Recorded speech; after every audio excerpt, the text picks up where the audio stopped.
Shen Rui had never falsified a record until the mountain began eating Mo June. It began, as most disasters in the hollow reed sect did, with an elder saying everything was under control. The third meridian is the easiest, Elder Mu told the watching disciples, provided the foundation is sound.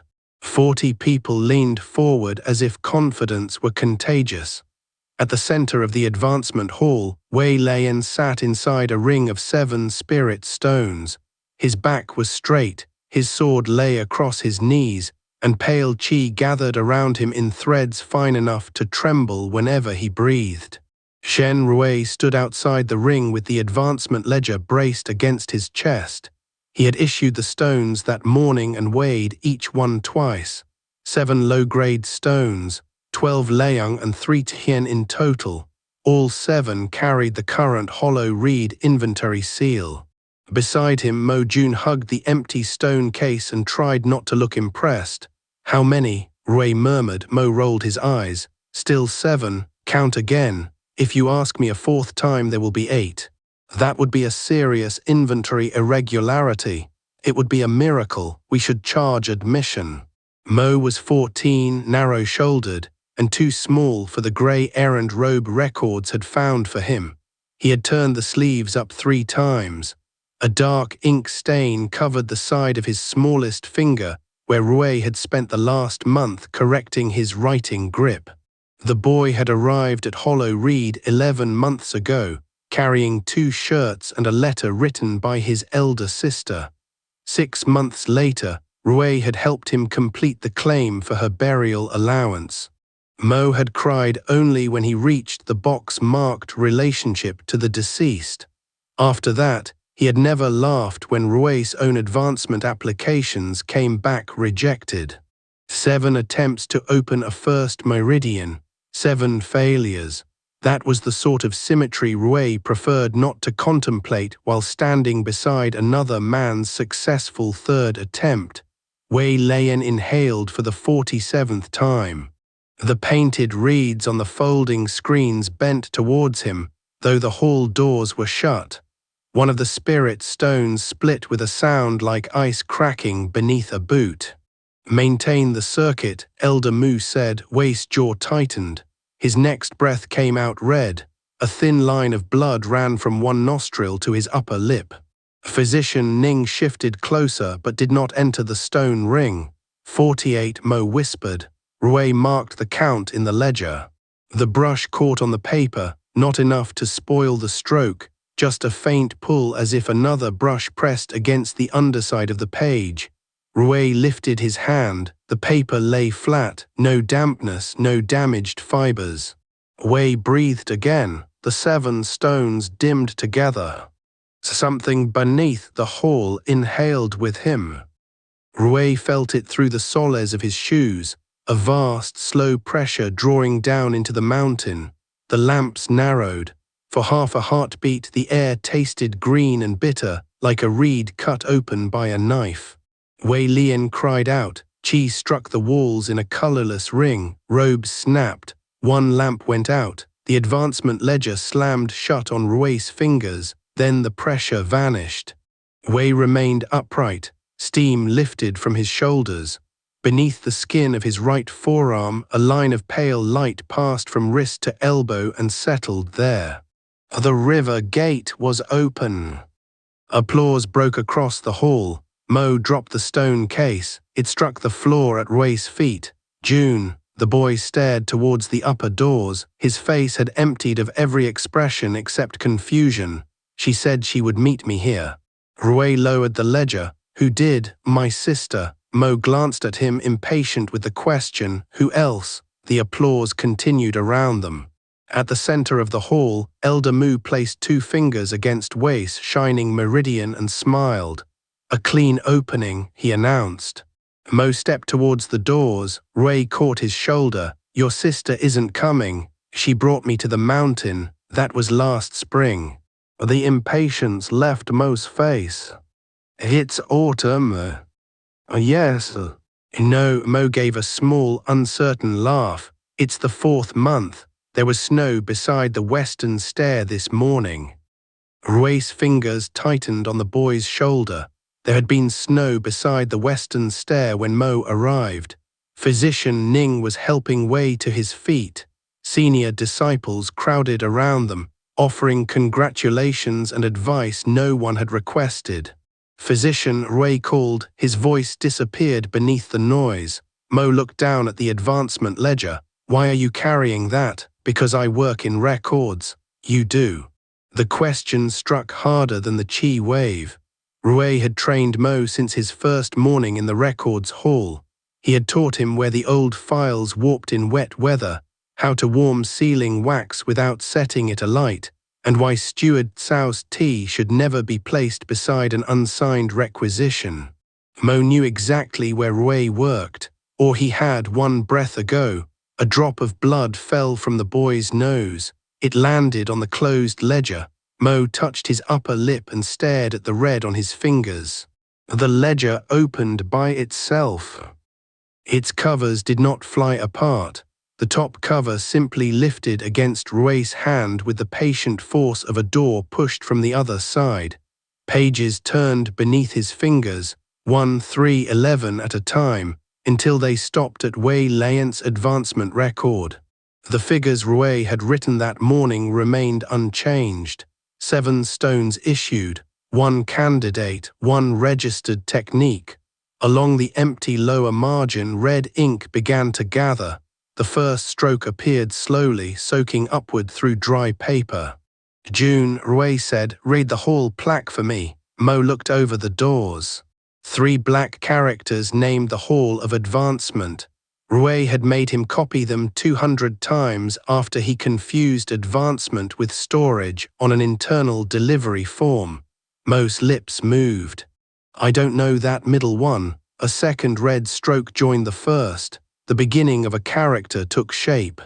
Rui knew it before it was complete. Mo, he turned the ledger away from the boy. "What is the last form you remember copying?"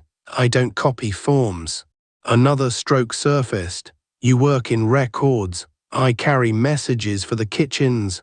That had been Mo's first assignment after entering the sect. The character darkened. Rui heard his own pulse between the shouts of congratulations. Each beat seemed to come from somewhere lower than his chest. He took the correction blade from the cord at the ledger's spine and scraped it across the wet red character. The blade removed a curl of paper. The ink remained. It welled through the damaged fibers and restored the missing stroke. Mo swayed. Rui seized his arm. "What is your sister's name?" "Mo." The boy stopped. The second character had begun to appear beside the first. "Mo what?" Rui demanded. Terror entered Mo's face. "I know it." 1 more stroke. "I know her name." Another. "Rui." At last, Physician Ning turned towards them. Rui did not call again. There was no time to explain a line no one else had seen. No time to ask permission from men still applauding a successful breakthrough. He dipped his brush into the ink at his belt. For 7 years, Rui had copied names exactly as they were given to him. Names determined food allowances, medicine, punishments, burial payments, and whether a missing disciple was searched for or forgotten. A clerk who changed a name could steal a year of rations with 1 stroke. He could erase a death. He could make a living person administratively impossible. Accuracy was the only oath Rui had ever been good enough to keep. The red ink completed the first stroke of June Mo, his sister's name. Rui 1 black line through the unfinished entry. The brush kicked in his hand. A pain shot from his fingertips to his shoulder. The black line split, but it did not disappear. The red writing paused beneath it. The page waited. Rui understood nothing about what had opened under his brush. He did not know what the margin recorded or what would happen when a name was completed there. He knew only that the ledger wanted a name. So he gave it the wrong one. Shen Rui. He wrote quickly before courage could become calculation. The final stroke touched the paper. The mountain bell rang once. The sound was wrong. The echo came first, rolling out of the walls, the floor and the bones of Rui's hand, then narrowed into a single iron blow somewhere far below them. Every lamp went dark. The brush snapped between Rui's fingers. Heat drove through his right palm. He smelled scorched ink and held on to Mo because the floor had tilted, or he had. When the lamps flared back to life, Physician Ning was kneeling beside them. "Let go of the boy," the physician said. Rui discovered that both hands were locked around Mo's arm. He released him. Mo sagged against Ning but did not fall. The physician checked his pulse, then his eyes. "Can you hear me?" Mo nodded. "Your name?" "Mo June. Where are you?" Mo at the plaque above the doors. His face tightened with concentration. "Hollow Reed Sect. Which hall?" Silence. Rui looked down at the ledger. The red characters were gone. So was the name he had written over them. Only a rough black slash crossed the lower margin, cutting through paper that appeared otherwise blank. Steward Cao stood on the other side of the book. Rui had not seen him approach. The steward's narrow face gave nothing away. His gaze moved from the damaged page to the broken brush, and then to Rui's closed right hand. "What did you write?" Cao asked. Around them, conversation returned in frightened fragments. Elder Mu was assuring the senior disciples that the bell had responded to Wei Lian's breakthrough. Wei himself sat pale but smiling while three people congratulated him on an omen. Rui kept his hand closed. The brush slipped. It was not a good lie. Good lies reconciled with available evidence. Cao looked at the black line again, on a blank margin. "Yes, steward, and the boy." Physician Ning answered without looking up. "Qi deviation, perhaps triggered by the breakthrough. He is stable now but confused." "Then that is what the report will say." Cao's eyes remained on Rui. A successful advancement accompanied by a minor sympathetic deviation. No permanent injury observed. Mo had forgotten a dead woman's name. Rui looked at him.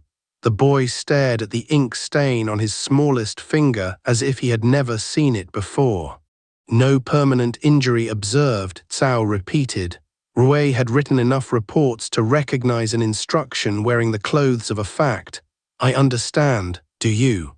Before Rui could answer, Mo caught the edge of his sleeve. "Can you take me home?" the boy whispered. The noise of the hall seemed to recede. "Where?" Rui asked, though he already knew. "To my sister." Mo's grip tightened. "She'll be worried. I was supposed to bring her rice before dark." 6 months ago, Rui had watched Mo press his thumb beneath his sister's name on a burial claim, because his hand shook too badly to hold a brush. Now the boy looked at him with the frightened hope of someone who had not yet learned he was alone. Rui could not make himself answer. Physician Ning led Mo towards the infirmary. Wei Lian left through the upper doors beneath a shower of praise. Elder Mu followed with one hand resting proudly on the successful disciple's shoulder. Within minutes, only Rui and Steward Cao remained beside the meditation mat. "Collect the stones," Cao said. "Bring the amended report to my office before evening bell." He paused at the door, and Clerk Shen, "Do not damage another official ledger." Rui waited until the doors closed, then he opened his right hand. A black circle had burned itself into the center of his palm.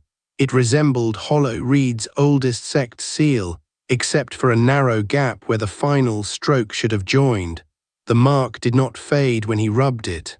He wrapped his hand in his sleeve and knelt beside the exhausted spirit stones.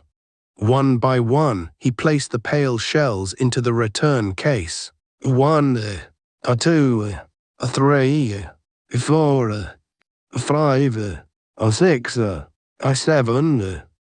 His fingers touched another shell. Rui stopped. He set it beside the others. 8. There was one more beneath the edge of the meditation mat. 9. The final 2 carried an obsolete hollow reed seal that had not been used in 31 years. Rui closed his marked hand around one of them. Something under the floor scratched once, as if trying to finish the circle.